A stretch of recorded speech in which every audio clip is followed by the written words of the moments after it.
anything that would give a bank comfort that it's actually going to be paid back at the end. So this could be like treading on a landmine. Yeah. Yes. So I mean, just to sum it up, around 75% of bank loan applications made by SMEs are rejected, which is a very high number. Wow. Okay, Jean, what is your take on it? Hello. Good afternoon. Yeah, I think we talk about finance, which is really the most obvious danger zone. But apart from that, when you pass through the first stage, which is really a survival stage, exiting the valley of death, you need to manage growth, which seems to be a nice problem, but a lot of companies face difficulty to manage their growth because they are facing challenges, scalability challenges. They need to access critical information, business intelligence, best practices, which are not readily available. They need business support.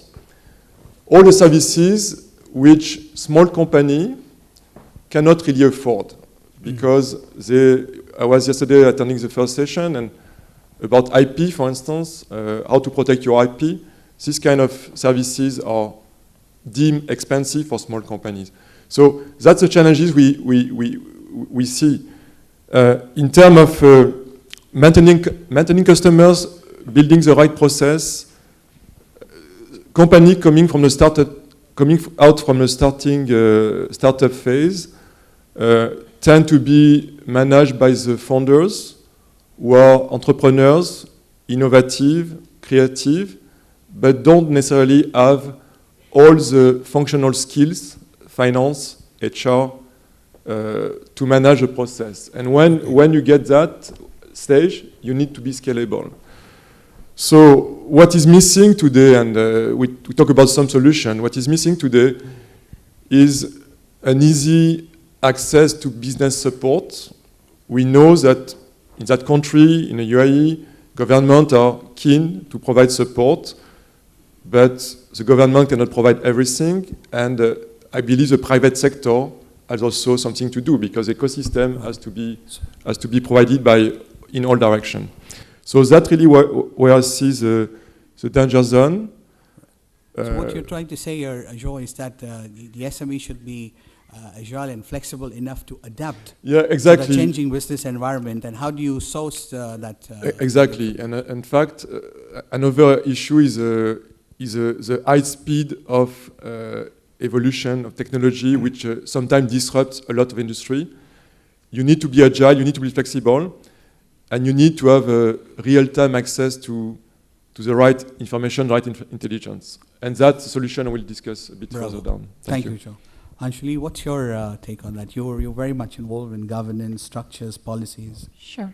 So as far as I can tell from a lawyer's perspective, the biggest issue or danger zone for SMEs is corporate governance. Corporate governance is a word that's often used, and it seems like some sort of a myth that's there and we just don't know how to reach there. Actually speaking, corporate governance is not at all as daunting as many people make it out to be. Governance is something that all of us as individuals use, practice in our everyday lives, in our personal lives. But for some reason, when we set up a business, it seems very difficult for us to bring the same practices into the businesses. So governance is all-encompassing. It basically is something that will distinguish between a successful business to another one which is unsuccessful. It deals with not having the right structure, not defining roles, responsibilities, not able to do proper delegation of authority, getting bogged down by demands coming from internal customers, which would be employees, and external customers, which would be suppliers, customers, any third parties that the business would deal with. And if the businessmen, the entrepreneurs who are setting up a business understand that sooner they imbibe governance into their business, they will try and they will actually be able to reach where they want to go.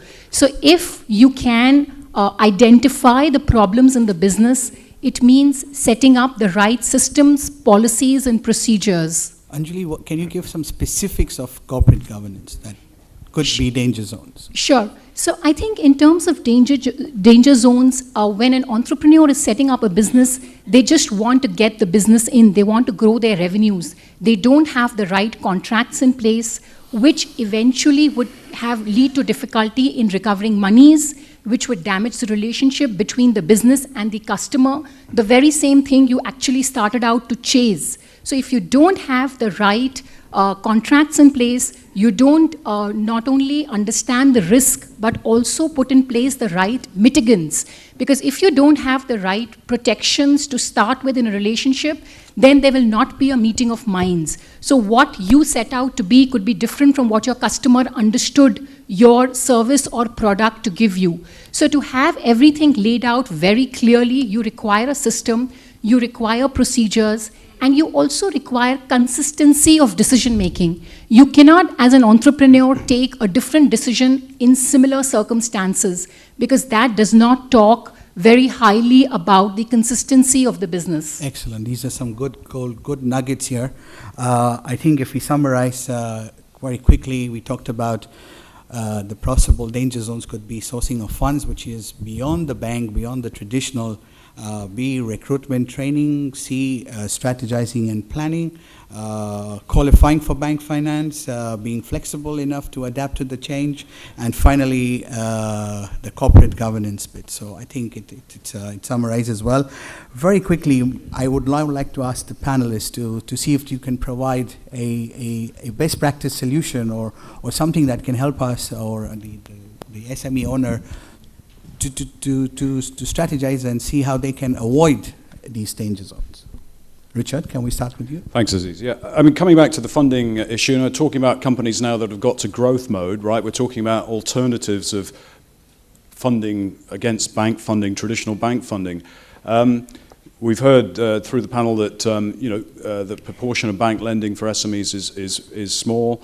Over the last couple of years, I think we can't have missed in the paper or the press talking about the need for alternative sources of funding for SMEs. This comes from the federal government, it comes from a lot of other bodies as well.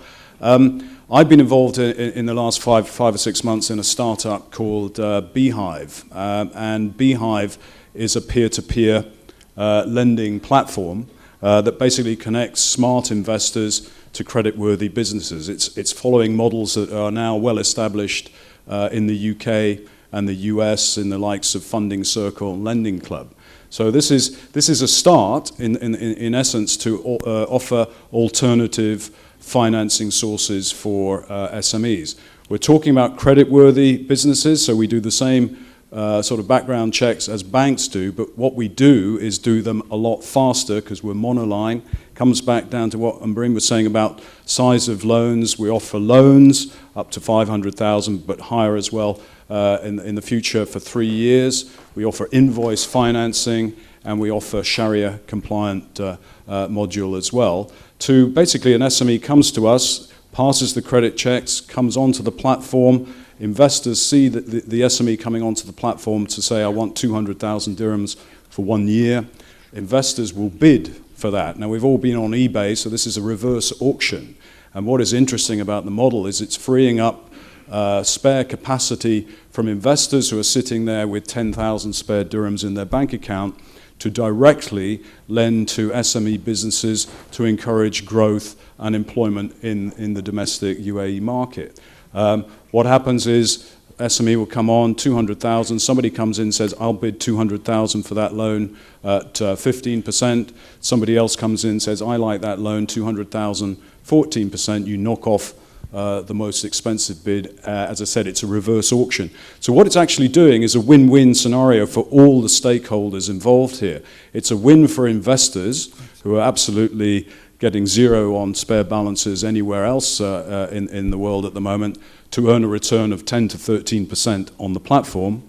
It ensures that SMEs get very, very efficient prices because it's driven by the market, it's driven down, and what we've seen so far, we've financed about 20 businesses up to about $1 million so far since launch, and we're averaging about a 30% savings from traditional bank financing. And this is unsecured lending, right? So coming back to what Marie was saying about security, this is unsecured lending, which is very interesting. So why am I involved in this as a banker is that over the last few years as a banker, you've seen the difficulty. It's really in terms of timing of SMEs getting finance from the traditional sources. Because you've got opportunities. You want to employ somebody, it's going to cost you 500,000 dirhams to do something, to grow. You want a decision that's very quick, not something that takes 3 or 4 months to do. So there is a solution beyond that. There is a solution, and what is interesting here, just to sort of finish up, is that in 2014, globally, there's about $9 billion on peer-to-peer lending platforms around the world. This is forecast to grow to $1 trillion by 2025. So it's a wave that's coming. It's really unlocking resources that exist in the financial system to more efficiently allocate them to people like yourselves in the SME world who need quicker and more efficient pricing. I think if we were to conclude the session now with Ali, just you talking a bit about what's the solution for the talent hiring, for strategy planning, implementation, because you're running a successful SME I think, firstly, I've been on the Beehive platform. It's painless compared to the banking circuit, so definitely recommend that if you're looking for funding.